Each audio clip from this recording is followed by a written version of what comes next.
Hi hello beautiful people, welcome to my channel with love సుధారవి.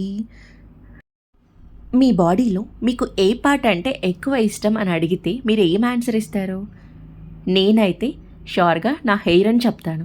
ఎందుకంటే నిజంగా నా hair అంటే నాకు చాలా ఇష్టం. సో ఇలాంటి హెయిర్ని కాపాడుకోవడం చాలా అవసరం. మనం తినే ఫుడ్ బాడీకి ఎంత ఇంపార్టెంటో అలాగే మన హెయిర్ని కూడా కేర్ చేయడం, ప్యాక్స్ వేయడం అంతే ఇంపార్టెంట్. కనీసం వారంలో 3 సార్లైనా మనం హెయిర్కి ఏదో ఒక ప్యాక్ వేస్తూ ఉండాలి. అప్పుడే హెయిర్ గ్రోత్ అనేది ఉంటుంది. నేనైతే నా హెయిర్ మీద ఇప్పుడు కాన్సన్ట్రేట్ చేయాలనుకుంటున్నాను. సో దానికోసం ఒక 30 డేస్ ఛాలెంజ్ తీసుకోవాలనుకున్నాను. ఈ 30 డేస్లో నేను మంచిగా హెయిర్కి ప్యాక్స్ వేస్తాను, ప్లస్ హెల్దీ డ్రింక్స్ తాగుతాను. దానివల్ల నా హెయిర్ గ్రోత్ ఎలా ఉంటుందో మీకు కూడా చూపిస్తాను ఆఫ్టర్ 30 డేస్. మా అబ్బాయి పుట్టిన తర్వాత నాకు బాగా హెయిర్ లాస్ అయ్యింది. దాని మీద కాన్సన్ట్రేట్ చేద్దామంటే నాకు వాడితోనే టైం సరిపోయేది. సో ఇప్పుడు కొంచెం ఫ్రీగా ఉంటున్నాను. సో నా హెయిర్ మీద కొంచెం కాన్సన్ట్రేట్ చేసి దాన్ని బాగా గ్రోత్ అయ్యేలా చేద్దామని అనుకుంటున్నా. సో అది మీతో కూడా షేర్ చేసుకుందామని ఈ వీడియో చేస్తున్నాను. వీడియో ఎవరికొకరికి యూజ్ అవుతుంది కదా, సో అలాంటి వారి కోసం. హెయిర్ ప్యాక్ ప్రిపేర్ చేయడం కోసం ముందుగా ఒక బౌల్ తీసుకొని అందులోకి ఒక హాఫ్ గ్లాస్ ఆఫ్ వాటర్ వేసుకోవాలి. తర్వాత ఒక 2 tablespoons of tea powder వేసుకోవాలి. తర్వాత స్టవ్ మీద పెట్టేసుకొని ఈ హాఫ్ గ్లాస్ వాటర్ ఇంకా సగం వరకు మరిగిపోయేంత వరకు ఉంచండి. ఈ డికాషన్ వాటర్ అంతా 10 మినిట్స్లో రెడీ అయిపోతుంది. సో ఇది అంతా ప్రిపేర్ అయ్యే లోపల మనము రిమైనింగ్ ప్రాసెస్ స్టార్ట్ చేద్దాము. దీనికోసం నేను ఏం చేస్తానంటే హెన్నా పౌడర్ తీసుకుంటున్నాను. ఏంటి నువ్వు చెప్పేది హెన్నా ప్యాకా అంటారా? అవునండి, హెన్నా ప్యాకే నేను చెప్పేది. ఇప్పుడు నేను చేస్తున్న ఈ హెన్నా ప్యాక్ వారానికి 3 సార్లు లేదా 2 సార్లు అయినా కనీసం చేసి చూడండి. నిజంగా 1 వీక్లో మీకే ఖచ్చితంగా రిజల్ట్ వస్తుంది. హెయిర్ ఫాల్ ఉంటే ఖచ్చితంగా తగ్గిపోతుంది. హెయిర్ గ్రోత్ కూడా స్టార్ట్ అవుతుంది. హెయిర్ ఫాల్ తగ్గిందంటే ఆటోమేటిక్గా హెయిర్ గ్రోత్ స్టార్ట్ అవుతుంది.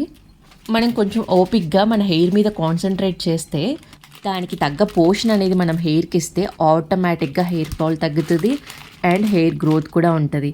నేను ఇక్కడ బంజారాస్ న్యాచురల్ హెన్నా యూస్ చేస్తున్నాను. మీ హెయిర్కి తగినంత క్వాంటిటీ మీరు తీసుకోండి. అండ్ ఇందులో కుంకుడుకాయ పౌడర్ని ఒక 2 స్పూన్స్ వరకు యాడ్ చేసుకోండి. అయినా ఈ హెన్నా వైట్ హెయిర్ ఉన్న వాళ్ళు మాత్రమే కదా యూస్ చేస్తారు అని అంటారా? ఏం కాదండి, వైట్ హెయిర్ ఉన్న వాళ్ళు ఒకటే కాదు, ఎలాంటి హెయిర్ ఉన్న వాళ్ళైనా దీన్ని యూస్ చేయొచ్చు. మీ హెయిర్ ఏమీ అంత రెడ్ అయిపోదు. వైట్ హెయిర్ ఉంటే మాత్రమే ఆ వైట్ ఉన్న ప్లేస్ అంతా రెడ్ అవుతుంది, బ్లాక్ రిమైనింగ్ అలాగే ఉంటుంది. మంచి కండిషనర్గా వర్క్ అవుతుంది ఇది. ఇక చూడండి, టీ డికాషన్ వాటర్ కూడా రెడీ అయిపోయింది. ఇప్పుడు అలాగే వేడిగా ఉన్నప్పుడే మనం స్ట్రెయినర్ తీసుకొని ఈ హెన్నా పౌడర్లోకి ఆ వాటర్ని కలుపుకోవాలి. చూడండి, ఇలా వేడిగా ఉన్నప్పుడే పోసేసుకోవాలి. దీని అంతటినే మిక్స్ చేసుకోవడానికి స్పూన్, ఫోర్క్ కాకుండా ఒక విస్కర్ తీసుకోండి. ఆ విస్కర్తో కనుక మీరు మిక్స్ చేసినట్లయితే ఎలాంటి లంప్స్ అంటే ఉండలు లేకుండా అది నీట్గా కలిసిపోతుంది. ఇలా ఒక 5 మినిట్స్ వరకు మీరు ఈ ప్యాక్ని కలుపుతున్నట్లయితే అది బాగా సాఫ్ట్గా అయిపోతుంది, ఎలాంటి లంప్స్ లేకుండా. నేనైతే ఈ హెయిర్ ప్యాక్ని వీక్లో 2 ఖచ్చితంగా వాడతాను. వైట్ హెయిర్ ఉన్న వాళ్ళు ఆ బ్లాక్గా కనిపించడం కోసం ఆ అమోనియా కలర్స్ అన్నీ యూజ్ చేస్తూ ఉంటారు.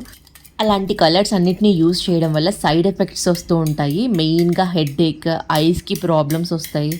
ఇంకా కొందరిలో అయితే స్కిన్ అలర్జీస్ కూడా వచ్చే ఛాన్సెస్ కూడా ఉన్నాయి. సో అలాంటి కెమికల్ అన్నీ పక్కన పెట్టేసి ఈ న్యాచురల్ హెన్నా ప్యాక్ని వాడి చూడండి. ఈ ప్యాక్ని యూజ్ చేయడం వల్ల 100% రిజల్ట్ ఉంటుంది. ఎందుకంటే నేను ఆల్రెడీ దీన్ని యూజ్ చేస్తున్నాను.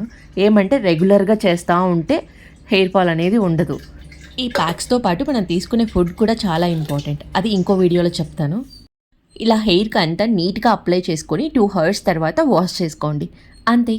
మీకు ఈ వీడియో యూస్ఫుల్ అనిపిస్తే subscribe and like. Bye bye.